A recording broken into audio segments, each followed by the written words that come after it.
Hello friends, welcome to my YouTube channel. I'm Diwakar Verma and you are watching GS Tales. GS Tales के इस सबसे खास session जो कि news and short analysis एनासे है, इसमें आप सभी का बहुत बहुत स्वागत है।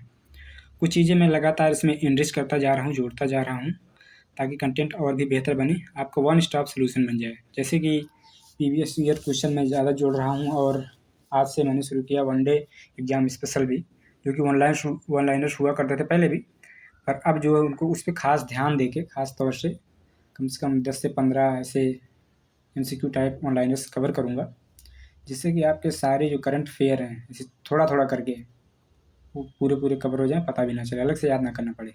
ठीक है, तो मेरा एफर्ट आपको अच्छा लगे तो like and share and subscribe कर दीजिएगा। Now move on to the first article of today's newspaper. It is India calls upon G20 countries for faster extradition of fugitive economic offenders।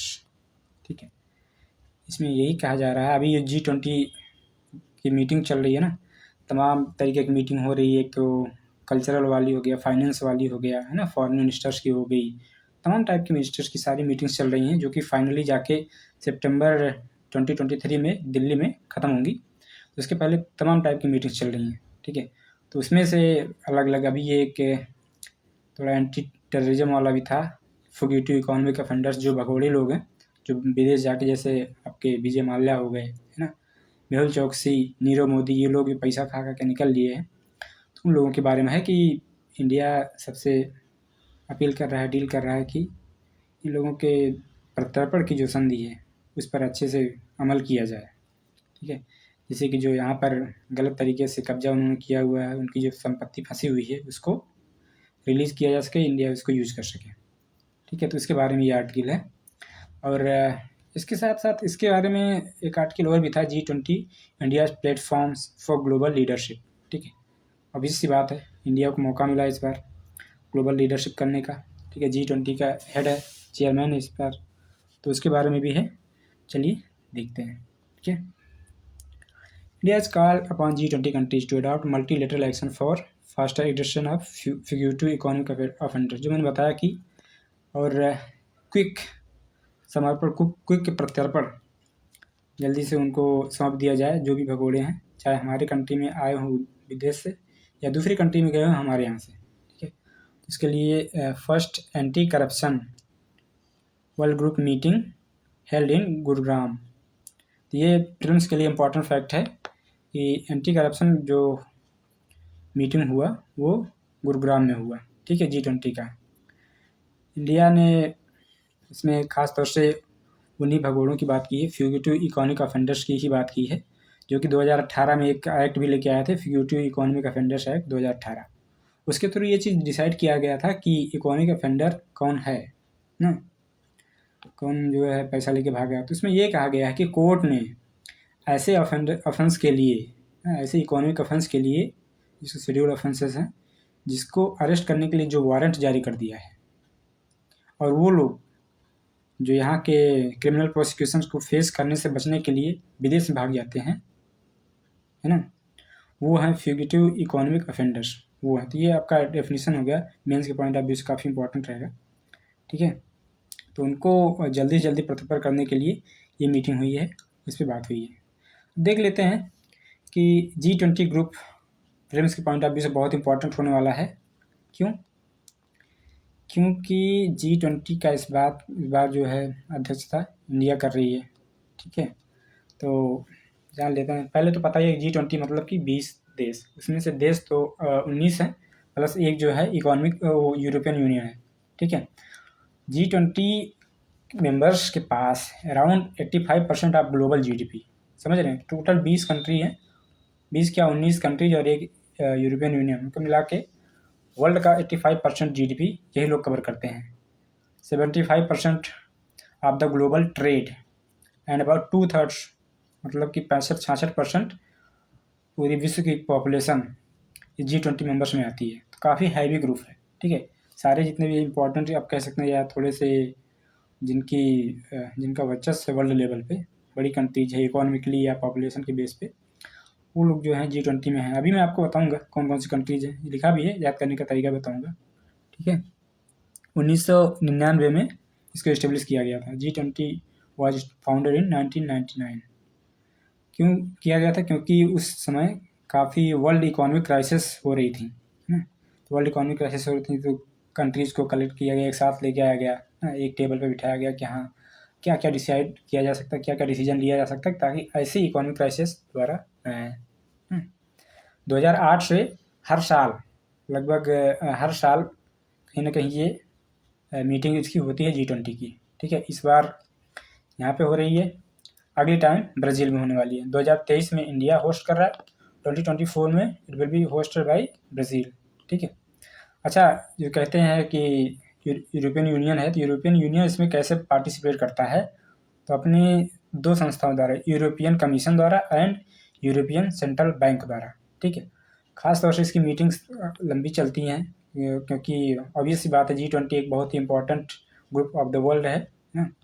इसमें आपके फाइनेंस मिनिस्टर हो गए, cultural minister हो गए, foreign minister हो गए, या और भी ऐसे होम मिनिस्टर, ये सारी खास खास जो मिनिस्ट्री होती हैं वो एक साथ आती हैं और डिसाइड करती हैं कि कैसे क्या किया जाएगा, ठीक है। अब ये देखिए, ये वो चीज़ है जो मैं कह रहा था आपको याद करने की का तरीका बताऊंगा। How to remember the name of G20 countries. इसका एक ट्रिक है, गुरुजी सीता अब SSC FCI में पढ़ती है, ठीक है। अब क्या बना है इस पर ध्यान नहीं देना है, कैसे आपको G20 कंट्री याद करना है वो ध्यान देना है। गुरुजी में अब मैं एक्सप्लेन करूंगा। गुरुजी का मतलब पहले G से जर्मनी हो गया, U से USA हो गया, R से रसिया होगा, U से UK हो गया, ठीक है। इसमें ध्यान देना कि यूक्रेन नहीं है, दोनों U से यूक्रेन नहीं है। यूक्रेन इतना बेचारा खुद ही परेशान कंट्री है, कहाँ G20 में आएगा। पहले से ही तो छोटू सा देश था, उसके बाद अब रसिया और यूक्रेन के बीच के जो वार चल रहा है उसके चक्कर में और उसके वारे नारे हो गए, ख़त्म ही है समझो। पता नहीं वेस्ट के सपोर्ट के चक्कर में पता नहीं क्यों फंसा हुआ है। वो कहते हैं ना कि आपका पड़ोसी आपको जो है लकड़ी लगाया हुआ है और आप समझ नहीं पा रहे हैं उस चीज़ को, तो इसी के चक्कर में यूक्रेन फंसा हुआ है। अब यूक्रेन G20 में नहीं है, ठीक है। USA है, UK है ऑब्वियसली, J से जापान, I से इंडिया, ठीक। सीता से South Africa, Indonesia, Turkey and Australia. अब से Argentina, Brazil. SSC means Saudi Arabia, South Korea and Canada, ठीक है। FCI means France, China, Italy. M means Mexico and European Union. इसमें एक चीज़ ध्यान देने वाली बात है, 3 टाइम्स S आया है, ठीक है। S जो जितने भी उसमें या तो साउथ है या तो सऊदी है, ठीक है, साउथ साउथ। तो इस चीज़ को याद करना है। साउथ अफ्रीका हो गया, सऊदी अरेबिया हो गया, है ना, और आपका जो है साउथ कोरिया हो गया। नॉर्थ कोरिया भी नहीं है, छोटा सा नौटंकी सा जिद्दी सा ना देश, वो कैसे हो सकता है। तो ये आई होप आपको याद होगा। बाकी PDF आप याद डाउनलोड कर लेंगे, उसमें एक दो बार और प्रैक्टिस कर लेंगे तो याद हो जाएगा, ठीक है। Now moving on to the next article, India likely to miss deadline for 50% of SDG indicators. Lancet एक इंस्टीट्यूशन है जिसकी एक स्टडी के अकॉर्डिंग कह रहा है कि इंडिया जो है सस्टेनेबल डेवलपमेंट गोल्स के जो इंडिकेटर्स हैं उसके 50% को फुलफिल नहीं कर पाएगा, ठीक है। तो गोल्स का जो डेडलाइन है वो है 2030, ठीक है। 2015 में ये डिसाइड किया गया था कि सस्टेनेबल डेवलपमेंट गोल्स जो है 2030 तक फुलफिल करने हैं। उसके पहले क्या था? मिलेनियम डेवलपमेंट गोल, ठीक है। 2015 तक मिलेनियम डेवलपमेंट गोल था, 15 साल के पहले। उसके बाद 2015 से सस्टेनेबल डेवलपमेंट गोल अचीव करने की बात की गई 2030 तक, ठीक है। कह रहा है लैंसेट स्टडी एक इम्पॉर्टेंट स्टडी, आप इसको अपने उसमें कोड कर सकते हैं मेंस के आंसर में, और प्रीलिम्स के लिए भी देखने वाली बात यह है कि 50% से ज़्यादा इंडिकेटर्स जो है वो इंडिया फुलफिल नहीं कर पाएगा डेडलाइन तक, 2030 तक, ठीक है। कह रहा है कि more than 75% Indian districts are off target for crucial SDG indicators like poverty, anaemia, child marriage, domestic violence and tobacco consumption, ठीक है। मतलब 75% इंडियन ज़िले ऐसे हैं जो SDG इंडिकेटर्स को के टारगेट को पूरा नहीं कर पाएंगे 2030 तक। उसमें से हो गया खास तौर से पावर्टी, अब ये सी बात इंडिया काफ़ी गरीबी से जूझ रहा है। एनीमिया वो 52-53% है। चाइल्ड मैरिज है ना, डोमेस्टिक वायलेंस, टोबैको कंजम्पशन, ये सब जो है ये सब इंडिया फुलफिल फिलहाल नहीं कर पा रहा है। 75% ऐसे जो हैं डिस्ट्रिक्ट्स इंडिया की, ठीक है। अब हम देखेंगे कि कौन कौन से वो ख़ास तौर से कौन कौन से ऐसे स्टेट हैं इंडिया में जहाँ पे चांसेस ज़्यादा हैं कि ये फुलफ़िल नहीं कर पाएँ। वो बहुत ही ज़्यादा आराम से प्रेडिक्ट किया जा सकता है। जैसे कि हो गया आपका मध्य प्रदेश हो गया, छत्तीसगढ़, है ना? मध्य प्रदेश हो गया, छत्तीसगढ़, झारखंड, बिहार, उड़ीसा। ये जो 5 ज़िले ये सटे हुए हैं आपस में, ना? मध्य प्रदेश का पार्ट छत्तीसगढ़ हुआ करता था, झारखंड जो है बिहार से ही निकला है, उड़ीसा भी गरीब वो है नेशन स्टेट। तो ये पाँचों जो हैं ये तो बहुत ही दूर हैं, ठीक है, फुलफ़िल करने के एसडीजी गोल्स को। अब थोड़ा मैंने इसको पहले भी एक बार कोशिश किया था कि आपको सस्टेनेबल डेवलपमेंट गोल्स याद दिलाऊं, कैसे याद किया जा सकता है। एक बार फिर से ट्राई करते हैं, ठीक है। ये इसको कुछ इस तरीके से रिदम में पढ़िए ना कि जिससे एक क्रम बन जाए। क्रम बन जाएगा तो आपको याद नहीं करना पड़ेगा, बस इतना पता रहना चाहिए कि हाँ, गोल नंबर 1 सबसे पहले तो पॉवर्टी ख़त्म करनी है, ठीक है। गरीबी ख़त्म करो। गरीबी ख़त्म होगा तो क्या होगा? जब आपकी गरीबी ख़त्म हो जाएगी तो भूख नहीं रहेगी, ज़ीरो हंगर, अर्थात खाने पीने को मिलेगा, ठीक है। खाने पीने को मिलेगा, दिमाग काम करेगा, स्वस्थ रहेगा, अर्थात गुड हेल्थ एंड वेलबींग, वो थर्ड हो गया। अब दिमाग काम करेगा तो पढ़ाई लिखाई में मन लगेगा, क्वालिटी एजुकेशन मिलेगा, दैट इज़ गोल नंबर 4, ठीक है। दिमाग काम करेगा, पढ़ाई करेंगे, सेंसिटिविटी डेवलपमेंट होगी तो कहेंगे कि जेंडर इक्वलिटी पे आप फोकस कर पाएंगे, ठीक है। जब दिमाग साफ़ हो गया इतना अच्छा कि आप जेंडर इक्वलिटी की बात कर रहे हैं, ठीक है, तो खाना पीना भी पीना और जो है और सैनिटेशन का भी ध्यान रखेंगे, साफ़ सफाई और पानी की सफाई का भी, गोल नंबर 6 हो गया, ठीक है। अब पानी सफाई हो गया तो ये भी देखना ज़रूरी है, क्लाइमेट चेंज जिस वजह से हो रहा है, एनर्जी क्लीन एनर्जी हो, अफोर्डेबल एनर्जी हो, ठीक। अब ये सारी चीज़ें हो जाएंगी, क्लीन एनर्जी हो गया, क्लीन इन्वायरमेंट हो गया, वाटर एंड सैनिटेशन हो गया, है ना। तो इसके बाद क्या आएगा? Decent work and economic growth होगा। आप पढ़े लिखे हैं ना, आपके पास स्किल है, अच्छी टाइप की अच्छी एनर्जी पे काम कर रहे हैं तो डिसेंट वर्क होगा। डिसेंट वर्क होगा तो इकोनॉमिक ग्रोथ होगा अपने आप, ठीक है। इकोनॉमिक ग्रोथ होगा तो इंडस्ट्री, इंफ्रास्ट्रक्चर, है ना, ये सारी चीज़ें डेवलप होंगी, इनोवेशन आएगा। अब अगर इंडस्ट्री इंफ्रास्ट्रक्चर में इनोवेशन आएगा तो उससे क्या होगा? उससे डेवलपमेंट बढ़ेगा, इनइक्वलिटी कम होगी, रिड्यूस्ड इनइक्वलिटी होगी। वो गोल नंबर 10 हो गया, ठीक है। गोल नंबर 10 हो गया रिड्यूस्ड इनइक्वलिटी। अगर इनइक्वलिटी कम हो जाएगी तो sustainable cities and communities. Inequality city और कम्युनिटीज़ में ही तो होता है ना, समुदाय के बीच में होता है। तो इनइक्वलिटी कम हो जाएगी तो सस्टेनेबल सिटीज़ हो जाएंगी, सस्टेनेबल कम्युनिटीज़ हो जाएंगी, जहाँ सब बराबर रहेंगे, सस्टेनेबल रहेंगे, ठीक है। अगर इतना सब देखभाल कर पा रहे हैं, बराबर हो रहे हैं, तो रिस्पॉन्सिबल कंजम्पशन एंड प्रोडक्शन भी होगा, ठीक है। सस्टेनेबिलिटी तभी तो चलेगी जब जिम्मेदारी से प्रोडक्शन एंड कंजम्पशन किया जाए, ओके। इतना सब हो जाएगा। आप क्लीन एनर्जी पे ध्यान दे रहे हैं, इकोनॉमिक डिसेंट इकोनॉमिक ग्रोथ हो रहा है, इनइक्वलिटी कम हो गई, सस्टेनेबल सिटीज़ हो गई, ठीक है, रिस्पॉन्सिबल कंजम्पशन एंड प्रोडक्शन हो गया। तो क्लाइमेट एक्शन अपने आप ये अच्छा क्लाइमेट एक्शन हो गया, ठीक है। क्लाइमेट चेंज जो है कंट्रोल में रहेगा। क्लाइमेट एक्शन अच्छा रहेगा तो क्या लाइफ अंडर वाटर, पानी के नीचे जो जीव हैं उनकी लाइफ सही रहेगी, गोल नंबर 14, ठीक है।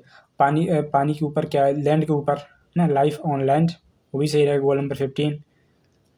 अब ये इतना सब कुछ जब सही चल रहा है तो लास्ट में क्या होगा? पीस आ जाएगा, जस्टिस आ जाएगा ना, स्ट्रांग इंस्टीट्यूशंस आ जाएंगी। पीस, जस्टिस, शांति रहेगी, न्यायपूर्ण व्यवस्था रहेगी, तभी रहेगी जब स्ट्रांग इंस्टीट्यूशंस होंगे, ठीक है। गोल नंबर 16 हो गया। अब अगर इतना सब हो गया है, सब कुछ अच्छा हो रहा है, तो क्यों ना करें कि इन सब गोल्स को अचीव करने के लिए हम लोग पार्टनरशिप कर लें, ठीक है। फाइनली हम लोग पार्टनरशिप करें इन सारे गोल्स को अचीव करने के लिए, ठीक है। आई होप आपको कुछ क्रोनोलॉजी समझ में आया होगा, ठीक है। नहीं समझ में आएगा तो एक दो बार और दोबारा आप सुन लीजिएगा, आपको समझ में आ जाएगा, ठीक है। सो चलते हैं कि देखेंगे कहाँ क्या कैसे परफॉर्म कर रहा है इंडिया, ठीक है। कह रहा है कि इंडिया जो है 13 टारगेट्स पे तो अच्छे से काम कर रहा है, 13 टारगेट्स पे परफॉर्मिंग वेल ना। इसमें से क्या क्या है? Banking account for women, birth registration, internet use, electricity access, full vaccination, birth registration and lowering of child marriage among others. ठीक है। ये सारी चीज़ें हैं। ऑब्वियसली इंटरनेट यूज है, बर्थ रजिस्ट्रेशंस भी हो रहे हैं, bank account for women and electricity access सबके यहाँ वो मीटर लग रहा है। पहले आप चोरी से जलाते थे, अब क्या है, मीटर लगा रहे हैं, पैसा दीजिए।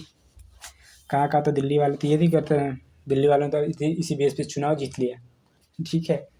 ये मीटर लगा के ढेर सारा पैसा वसूल लेते हैं, जबकि उतना वो तो बिजली भी खपत नहीं करते हैं। फुल वैक्सीनेशन, अभी कोरोना के टाइम पे देखा गया कि हम लोग वैक्सीनेशन में काफ़ी प्रोग्रेस किए। कितना इफेक्टिव रहा कितना नहीं रहा वो दूसरी चीज़ है, लेकिन वैक्सीनेशन में इंडिया काफ़ी हद तक सक्सेसफुल रहा, ठीक है। बर्थ रजिस्ट्रेशन हो रहा है, lowering of child marriages among others, ये चीज़ें हो रही हैं क्योंकि जागरूकता बढ़ रही है। अभी प्रीवियस आर्टिकल्स में कवर किया गया था, लेकिन सही तो यही है भाई, जागरूकता बढ़ रही है, पढ़ाई लिखाई पे लोग फोकस कर रहे हैं, समझदारी बढ़ रही है, तो चाइल्ड मैरिजेस कम हो रही। लेकिन फिर भी अभी इंडिया है, रूढ़वादिता इसमें भरी पड़ी है। राजस्थान में जाइए, बिहार में जाइए, कहीं भी, मतलब ऑल इंडिया सारे स्टेट्स में है ही है, चाइल्ड मैरिज है अभी, लेकिन फिर भी कम हो रहा है, ठीक है। अच्छा, यूनियन हेल्थ मिनिस्ट्री ने एक बात कही 2022 के अप्रैल में कि हम कंट्रोल कर लेंगे। अभी लैंसेट की रिपोर्ट के अकॉर्डिंग ये हो रहा है कि नहीं, कंट्रोल नहीं होगा, ठीक है। आप जो है around 50% of the targets are not going to met by 2030। लेकिन यूनियन हेल्थ मिनिस्ट्री जिसके मिनिस्टर है मनसुख मंडाविया जी, उन्होंने कहा था कि अप्रैल में कि 2030 तक हम काफ़ी गोल्स जो है उसको हासिल कर लेंगे। किस बेस पे कहा था, क्योंकि हमारी मैटरनल मोर्टेलिटी रेट्स कम हो रही हैं सिग्निफिकेंटली, ठीक है। अभी प्रीवियस आर्टिकल में अगर आपको याद हो तो मैंने अपने प्रीवियस वीडियोज़ में कवर किया था कि 2020 तक जो मैटरनल मोर्टेलिटी रेट था वो था 370 के अराउंड, ठीक है। वो जो है 2019-20 तक आते आते हो गया 103। तो सिग्निफिकेंट डिडक्शन तो है ही, लेकिन ये कि अभी इसमें और भी काम की ज़रूरत है, ठीक है। अब ये चीज़ जो है इसमें देखने वाली बात ऐसे समझ ही नहीं आएगा, ऐसा हो गया है, ठीक है। इसलिए मैं आपके लिए थोड़ा चेंज कर देता हूँ इसका कलर। मार्च 2022 इंडिया स्लेप 3 टैंक्स। अभी इसमें देखने वाली बात ये है ना, बहुत पाकिस्तान पाकिस्तान हम लोग करते, पाकिस्तान का मजाक उड़ाते रहते हैं, लेकिन पाकिस्तान कोई ऐसी कंट्री नहीं जिससे कंपेयर किया जाए, ठीक है। उसी से थोड़ा सा ऊपर रहते हैं। पाकिस्तान बहुत ही ख़राब इस सिचुएशन में है, और अगर हम उससे भी थोड़ा सा ही ऊपर है तो हम भी सिचुएशन बहुत ही ख़राब है, ठीक है। अभी 2022 में इंडिया की जो रैंकिंग थी स्टेट ऑफ एनवायरनमेंट में, जो कि CSE science centre for science and environment release करता है, उसमें 117 से 120 चली गई। मतलब कि साउथ एशियन नेशंस में सबसे नीचे बस पाकिस्तान से ऊपर है। तो बस वही पाकिस्तान पाकिस्तान इतना जब करते रहते हैं, पाकिस्तान से कंपेरिजन करते रहते हैं, तो पाकिस्तान के आसपास पहुंच भी जाएंगे। कहते नहीं कि इसको बार बार रटो, मन से चाहो, सच्चे मन से चाहो, ज़्यादा जिसके बारे में बात करोगे पहुंच ही जाओगे। तो इसलिए हमको लगता है कि हमें USA या चाइना के जो है ज़्यादा बात करना चाहिए, उससे कंपेरिजन करना चाहिए। पाकिस्तान से नहीं, पाकिस्तान तो खुद ही धरातल में चला जा रहा है, ठीक है। प्रोग्रेस थ्रू दो undesirable direction is insufficient to SDG target by 2030, ठीक है। कि हालांकि ये है कि हम सही दिशा में बढ़ रहे हैं, लेकिन फिर भी लैंसेट की जो स्टडी है उसके अकॉर्डिंग ये कि हम इतनी आसानी से टारगेट्स को कंप्लीट नहीं करने वाले हैं, ठीक है। बहुत ज़्यादा कर लेंगे तो क्या होगा, वाटर का एक्सेस 2031 तक शायद हो सकता है। अभी देख रहे हैं गांव-गांव में खुदाई चल रही है ना, सड़कें खोद दी जा रही है बीच में। पता नहीं बढ़िया से भर पाएंगे कि नहीं भर पाएंगे, नहीं तो पानी के सीजन में फिर पानी ही पानी होगा, बढ़िया पानी मिल जाएगा सबको, पीने का भी और धोने का भी, नहाने का भी, सड़क पे भी भरा रहेगा। फिलहाल कह रहे हैं कि अगर एफर्ट अच्छे से किया गया तो वाटर एक्सेस जो है 2031 तक पूरा हो सकता है ना। Fuel for cooking by 2035, LPG का एक्सपेंशन हो ही रहा है। अभी आपको प्रीवियस आर्टिकल्स में अगर याद, प्रीवियस सेशन में मैंने किया था कि ये इंडियन ऑयल कॉरपोरेशन ने एक वो stove, solar cooker stove launch किया था। तो इसीलिए कि ताकि आप जो कोई भी फॉसिल फ्यूल वाले जितने भी फ्यूल्स हैं, पेट्रोलियम हो गया, LPG हो गया, ये सब कम यूज़ करें।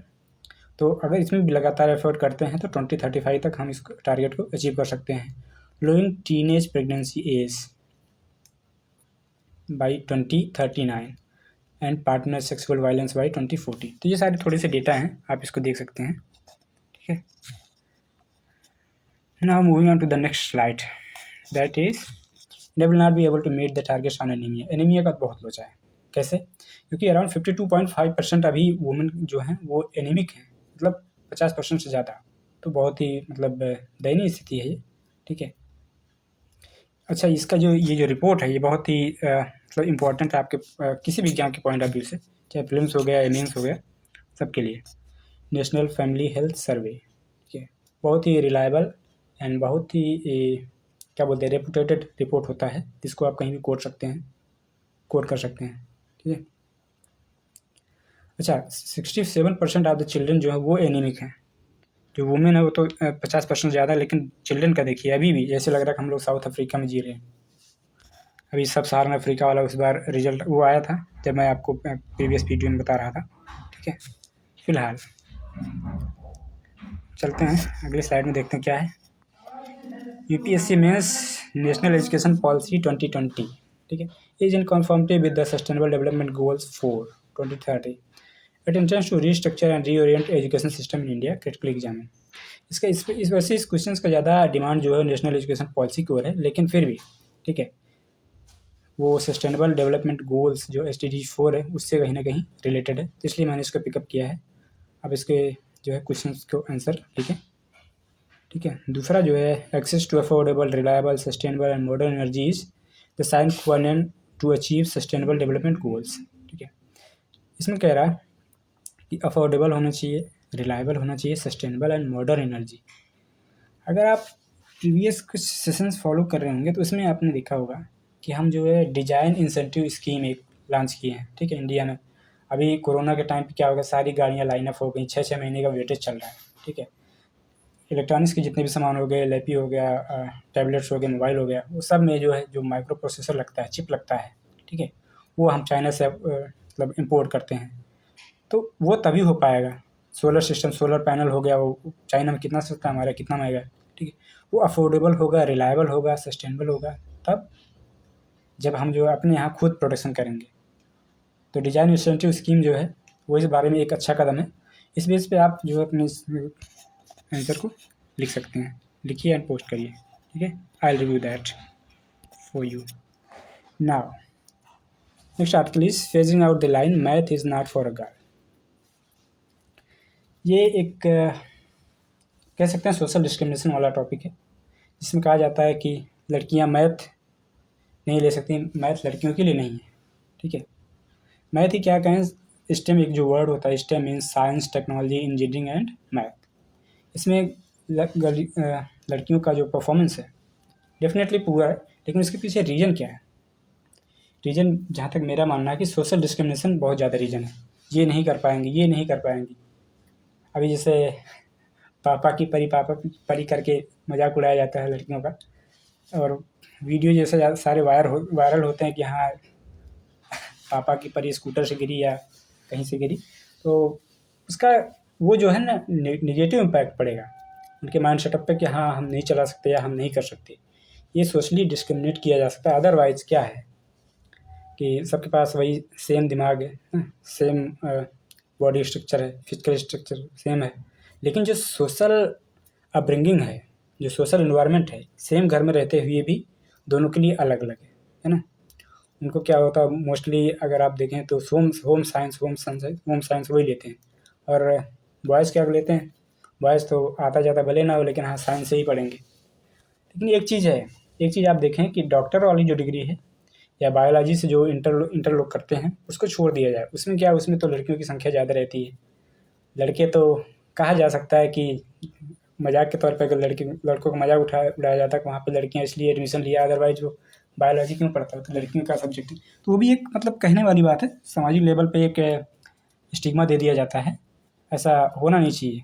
ज़्यादा रीज़न यही है, मेरा मानना है कि मेन रीज़न ये सोशल जो उनको स्टिग्मा वाली बात है कि हाँ वो नहीं कर सकती हैं या नहीं परफॉर्म कर सकती बेटर ये स्टेम वाले सब्जेक्ट्स में, वो ज़्यादा रीज़न है। उनको इक्वल अपॉर्चुनिटी, इक्वल इन्वायरमेंट में दिया जाए तो डेफिनेटली वो भी एक्सेल करेंगी।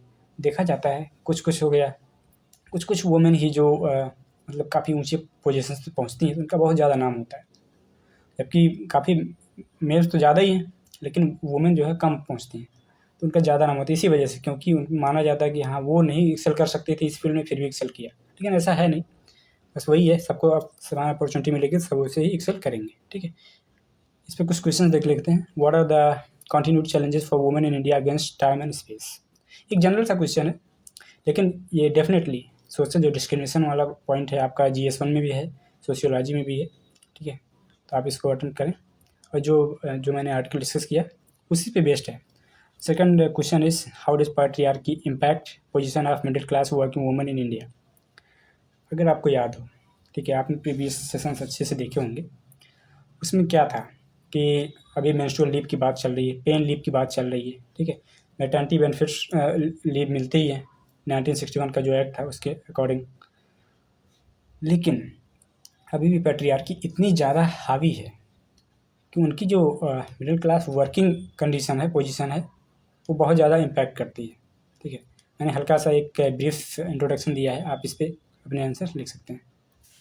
Now moving on to the next article, sharing changes on heat waves predicted by the Met Office. ये वही चीज़ है, कुछ नया नहीं है इसमें, ये कि हीट वेव्स बहुत ज़्यादा हो रहे हैं। हाँ, थोड़े से नए एस्पेक्ट्स इस पर डिस्कस किया जाएगा। अभी क्या हुआ फरवरी में, मतलब 100 साल का आंकड़ा उसने क्रॉस कर दिया, अराउंड 29.5 समथिंग टेम्परेचर आ गया था। देखिए यही होने वाला है, क्यूट क्यूट से बच्चे बेचारे, जो बैग का लोड ऑलरेडी ढेर सारा होता है, बड़े बड़े बैग लाद के लेके चलते हैं, उसके बाद अब उनको छाता भी लेके चलना पड़ेगा, उसको संभालना पड़ेगा। तो एक उनके लिए अपना समस्या है ही है। ओवरऑल बहुत ही बड़ी समस्या है, गंभीर समस्या है हीट वेव्स। तमाम ग्लेशियर्स पिघल रहे हैं ना, समुद्री जीव प्रभावित हो रहे हैं, जो समुद्र के किनारे आइलैंड कंट्रीज़ हैं, जैसे वनुआतू कल के आर्टिकल में था, वो हो गया, अपना मुंबई डूबने वाला है। ये सब सारी चीज़ें, सारा कुछ हीट वेव से भी रिलेटेड है। और हीट वेव किससे related? Global warming, climate change, green house gas emission से, ठीक है। ये लोग भी बेचारे,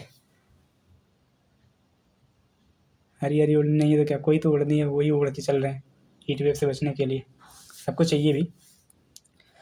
फरवरी 2023, जैसे मैंने बताया 29.54 डिग्री सेंटीग्रेड तक पहुंच गया था, ठीक है। कुछ ऐसे अपने देश के कुछ ऐसे हिस्से हैं जहां पर आप रहना पसंद करेंगे ऐसे समय, जैसे जम्मू कश्मीर हो गया, उत्तराखंड हो गया, Himachal Pradesh, Kerala and coastal Karnataka, coastal area जो है वहाँ पर जो है ज़्यादा क्लाइमेट इस तरीके से बहुत सडन चेंज नहीं होता है ना। हाँ, दूसरा उनका वल्नरेबिलिटी ये है कि अगर सी लेवल राइज हुआ तो उनके जो हाउसेस हैं या हैबिटेशन है उसमें समस्या आ सकती है, ठीक है। हीट वेव क्या है, पहले ही बताया गया है कि 45 डिग्री सेंटीग्रेड से ऊपर जब टेम्परेचर हो जाए जनरली, या किसी के average long term average temperature से 4.5 डिग्री सेंटीग्रेड ज़्यादा हो जाए तो वो हीट वेव की कंडीशन कहलाती है, ठीक है। अब लैंसेट की स्टडी क्या कहती है, 55% rise in death due to extreme heat and that excessive heat also led to the loss of 167.2 billion potential labour hours among Indian in 2021। बहुत ही बुरी सिचुएशन है, इंडिया ऑलरेडी बहुत गरीब है, ठीक है।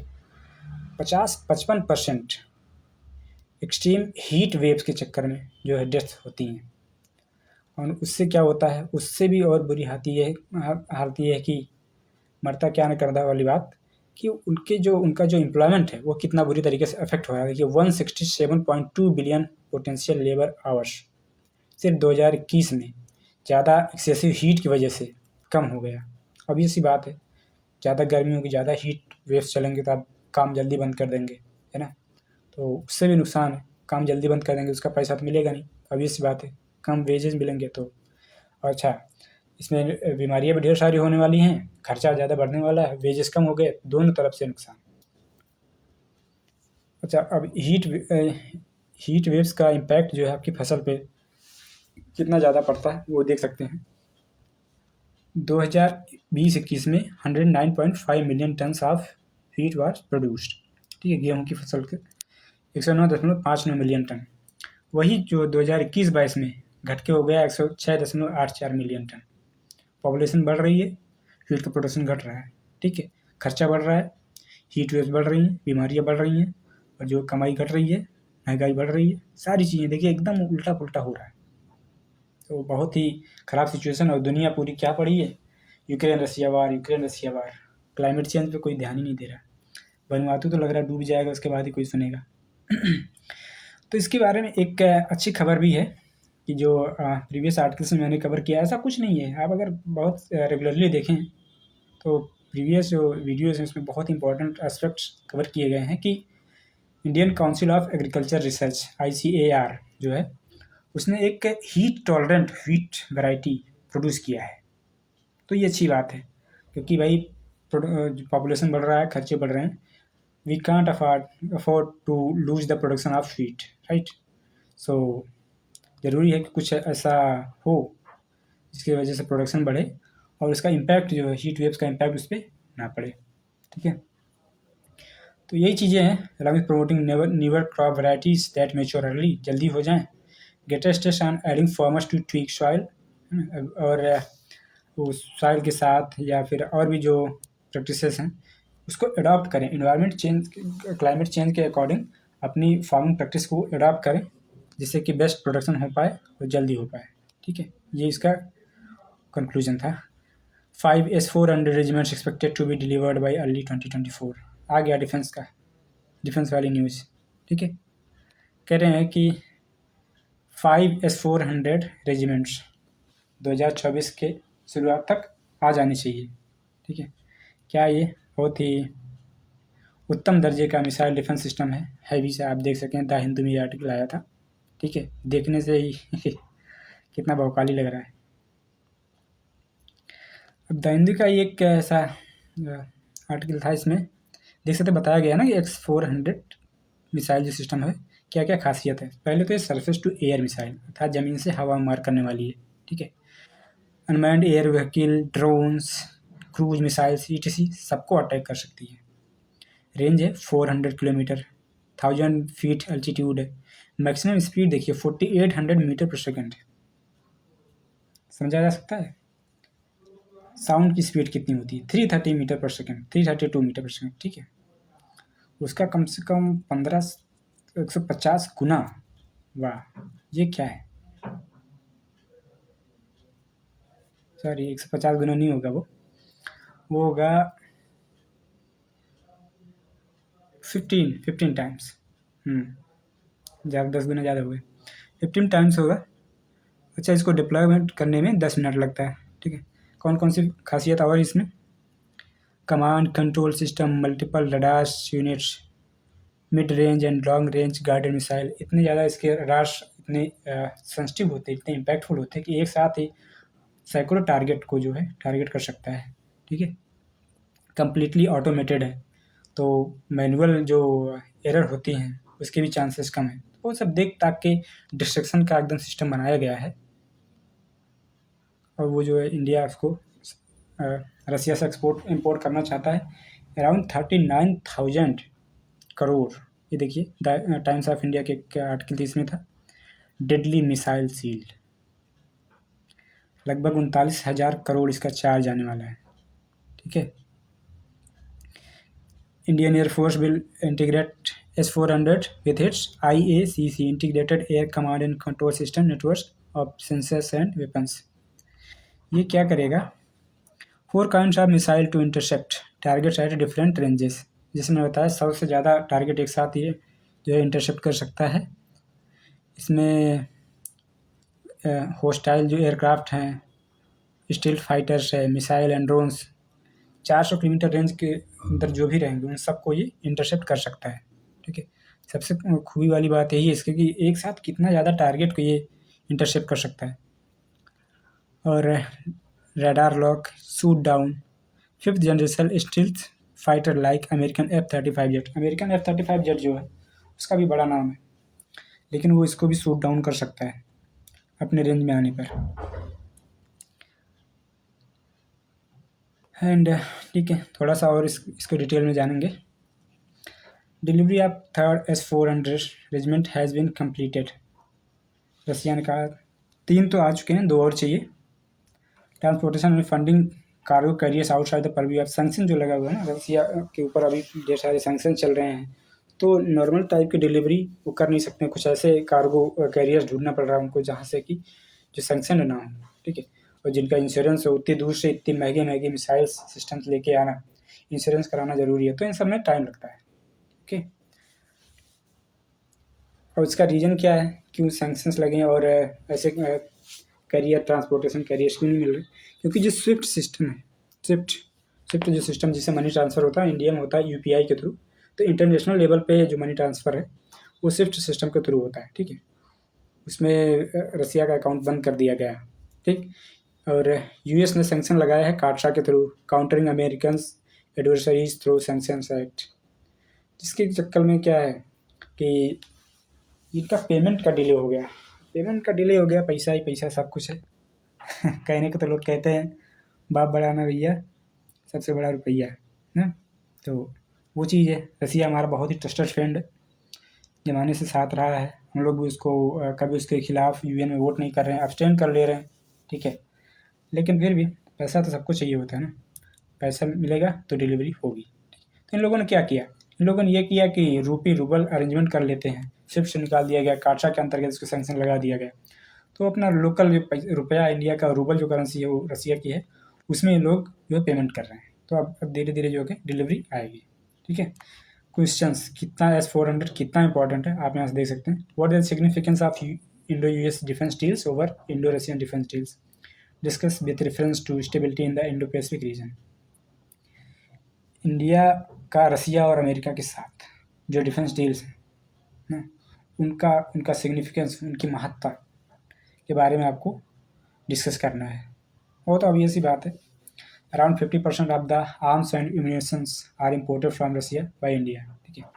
तो रसिया एक्सेल तो करता है, फिर भी अभी क्या था, 3-4 डिफेंस डील्स हो गई थी अमेरिका के साथ भी, है ना।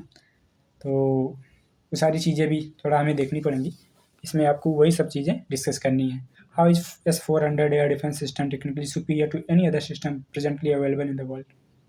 ये मैंने डिस्कस किया कि क्या खूबियाँ S-400 एयर डिफेंस सिस्टम की जो किसी और डिफेंस सिस्टम से बेहतर है। जैसे एक चीज़ आपने देखा होगा कि ज़्यादा इफ़ेक्टिव वहाँ पे है जो बैलिस्टिक मिसाइल्स हैं। बैलिस्टिक मिसाइल्स ऐसे होती हैं जो परवलयाकार आकृति बनाते हुए कहीं से एक जगह से आपने उनको शूट कर दिया, तो फिर जहाँ जो टारगेट है उसको लॉक करके वहाँ पे जाती है, ठीक है, वहाँ पे पहुँचती है। लेकिन दूसरी जो होती है क्रूज मिसाइल, क्रूज मिसाइल इतना आसान नहीं होता इंटरसेप्ट करना, क्योंकि वो क्विकली अपने डायरेक्शंस, अपनी स्पीड, सारी चीज़ें चेंज कर सकती हैं। आपको अगर एग्जांपल के थ्रू बताया जाए तो वो एक मूवी है ना फास्ट एंड फ्यूरियस, उसका आई थिंक पार्ट 7 या पार्ट 8 में है, जिसमें उसी वही क्रूज मिसाइल से हीरो लोगों को टारगेट किया जाता है, गली गली में वो घूम जाती मुड़ जाती है। तो वो चीज़ें हैं। या फिर जो भुज मूवी है उसमें आप देखेंगे कि अजय देवगन किस तरीके से एयरक्राफ्ट निकाल के लेके जाते हैं। एयरक्राफ्ट नहीं है, मतलब अजय देवगन नहीं निकाल के जाते और दूसरे पायलट होते हैं। तो वो जो चीज़ है वो है क्रूज मिसाइल आपका, ठीक है। तो वो इंटरसेप्ट करना इतना ईजी नहीं होता है, लेकिन S-400 उसको भी इंटरसेप्ट करने में सक्षम है, बशर्ते कि वो 400 किलोमीटर के रेंज में रहे, ठीक है। नाउ जो स्पेशल है आज का, जो आगे भी स्पेशल रहेगा, वनडे एग्जाम स्पेशल है। इसमें क्या है, Carlos Saura got the Satyajit Ray lifetime achievement award of 2022। Important question है ये, आपके एग्जाम में डायरेक्टली पूछा जा सकता है, वन लाइनर है। कार्लोस सौरा, Satyajit Ray lifetime achievement पुरस्कार मिला उनको। इंडिया की इकॉनमी 7% से ग्रो करने वाली है, ठीक है, इस फाइनेंशियल ईयर में। नेशनल स्टेटिस्टिकल्स ऑफिस NSO ने ऐसा कहा अपने एडवांस एस्टिमेट में, ठीक है। तो इसमें दो चीज़ें हैं, एक तो ये कितने % से ग्रो करने वाली है। अगर आपको मैं प्रीवियस क्वेश्चंस कराऊंगा, previous year questions state PCS के, उसमें आप देखेंगे कितना बार पूछा गया है। दूसरी चीज़ है कौन रिलीज करता है, नेशनल स्टेटिस्टिकल ऑफिस, ठीक है। एक्सरसाइज गरुड़ शक्ति बिटवीन इंडिया एंड इंडोनेशिया। एक प्रीवियस सेशंस में मैंने बताया था कोंकण शक्ति जो है इंडिया और UK के बीच में है, ठीक है। First ever joint trial services exercise Konkan शक्ति, और ये गरुड़ शक्ति है इंडिया और इंडोनेशिया के बीच में। तो याद कैसे करेंगे उसको, तो याद करने का तरीका मैंने बताया था उस समय, आप उस वीडियो को देखेंगे तो तुरंत याद हो जाएगा। गरुड़ शक्ति को याद कर सकते हैं इस तरीके के, इंडिया इंडोनेशिया, गरुड़ पुराण एक है, काफ़ी हिंदुओं के लिए एक फेमस कह सकते हैं एंशियंट स्क्रिप्चर है। तो उस बेस पे इंडिया में भी इंडिया, इंडोनेशिया में भी इंडिया है। तो इंडिया की चीज़ें बेवजह का इधर उधर तुक्का भिड़ा रहा हूँ, फिर भी मैं चाहता हूँ थोड़ी देर आप इसमें इंगेज रहें। गरुड़ पुराण के थ्रू गरुड़ शक्ति हो रही है, जिसमें इंडिया और इंडोनेशिया पार्टिसिपेट कर रहे हैं। इंडोनेशिया थोड़ा मतलब ऐसा भी रहा, वहाँ पे तो इंडियंस काफ़ी रहते भी हैं, ठीक है। तो गरुड़ इसी बेस पे हो सकता है नाम रखा गया हो, दोनों एग्री किए हों, अदरवाइज इंडोनेशिया एग्री क्यों करता, तो शायद उसको भी गरुड़ पूरा पसंद हो, ठीक है। Axis bank and fintech company open join hands to launch a digital current account for business, current account for business, ठीक है। Sukhpal lake is a fresh water lake located in Nainital. वाह, सुखपाल लोकेटेड इन नैनीताल, उत्तराखंड में। नैनीताल तो उत्तराखंड में है, तो आई थिंक ये तो बड़ा इजी हो गया, सुखपाल नैनीताल उत्तराखंड, ठीक है। नैनीताल में आप जाते हैं तो आपको सुख भी मिलता है। हाँ, जिसको नैनीताल नहीं याद हो पहले वो नैनीताल याद करे, उत्तराखंड में है, ठीक है, देहरादून में। The lake is surrounded by dense pine and oak forest. ये जो पॉइंट है ये यूपीएससी एस्पिरेंट्स के लिए इंपॉर्टेंट है। वो फ्रेश वाटर लेक बोल देंगे, dense pine and oak forest बोल देंगे, फिर उसके बाद ऑप्शन में देंगे सुखपाल लेक, ठीक है। China is planning to send monkey to space. China ये सब कर सकता है, यहाँ पहले इस एक्सपेरिमेंट करेगा, कोरोना लेके आएगा, ठीक है, फिर मंकी पॉक्स लेके आएगा, फिर पता नहीं क्या क्या लेके आएगा, फिर अब चाइना जो है स्पेस में भेज रहा है मंकीज़ को। आई होप अब आपको याद हो गया होगा, चाइना मंकी को स्पेस में भेज रहा है। World wildlife conference organise in Panama. Panama में world wildlife conference organise हुआ। मैं नहीं बताऊंगा इसको कैसे याद करना है, इसको आप खुद से याद करिए। World wildlife conference Panama, ठीक है। अमेरिकन फोल ब्रोड अ फटल बैक्टीरियल डिजीज फॉर हनीबीज, ठीक है। अमेरिकन फोल ब्रोड ये बैक्टीरियल डिजीज है जो कि मधुमक्खियों के लिए है, ठीक है। First ever ABB FIFA formula E world championship race in India was held in Hyderabad. Generally मैं ये फीफा वगैरह ये सब जो फीफा फार्मूला रेस वो हार्डली एग्जाम में पूछा जाता है, डी ग्रुप वगैरह में पूछा जाता होगा, लेकिन ये फर्स्ट एवर है ना, ABB FIFA formula E world championship race in India Hyderabad में हुआ, ठीक है। Tamil Nadu Pranesh M becomes India's 79th grand master after winning Rilton cup, ठीक है। एक छोटा सा information, international hockey federation FIH has signed partnership with the group for FIH Odisha hockey men's world cup. पता है आपको मेंस का जो हॉकी का वर्ल्ड कप था 2023 वो भुवनेश्वर ओडिशा में हुआ, भुवनेश्वर और राउरकेला में हुआ जो ओडिशा में। सर्बिया ने रिलीज़ किया है इंडिया की 75th आज़ादी का अमृत महोत्सव को सेलिब्रेट करने के लिए डाक टिकट जारी किया, ठीक है। इंडिया के अमृत महोत्सव के सम्मान में सर्बिया ने सर्व किया किस थ्रू, किसके थ्रू, स्टाम्प के थ्रू, स्पेशल स्टाम्प के थ्रू सर्बिया ने सर्व किया। सर्बिया सर्व थ्रू स्पेशल स्टाम्प्स। ये कौन सा वो हो गया, कनक नहीं, अनुप्रास अलंकार हिंदी वाला। Reserve bank of India gave its approval to SBI Funds Management Limited to acquire up to 9.99% stake in Equitas Small Finance Bank through schemes of SBI Mutual Fund। इसमें याद करने वाली बात बस इतनी है कि SBI का जो स्टेक है इक्विटास स्मॉल फाइनेंस बैंक में 9.99% है, ठीक है। India is second largest producer of steel after China. तो ये भी एक इम्पॉर्टेंट फैक्ट है, आपको याद रखना चाहिए। Okay friends, that's it from today's newspaper. We'll meet you in the next session. Till then, thank you। मैं कर लेता हूँ, लाइक शेयर एंड सब्सक्राइब आप कर लीजिए। मिलते हैं नेक्स्ट वीडियो में। जय हिंद।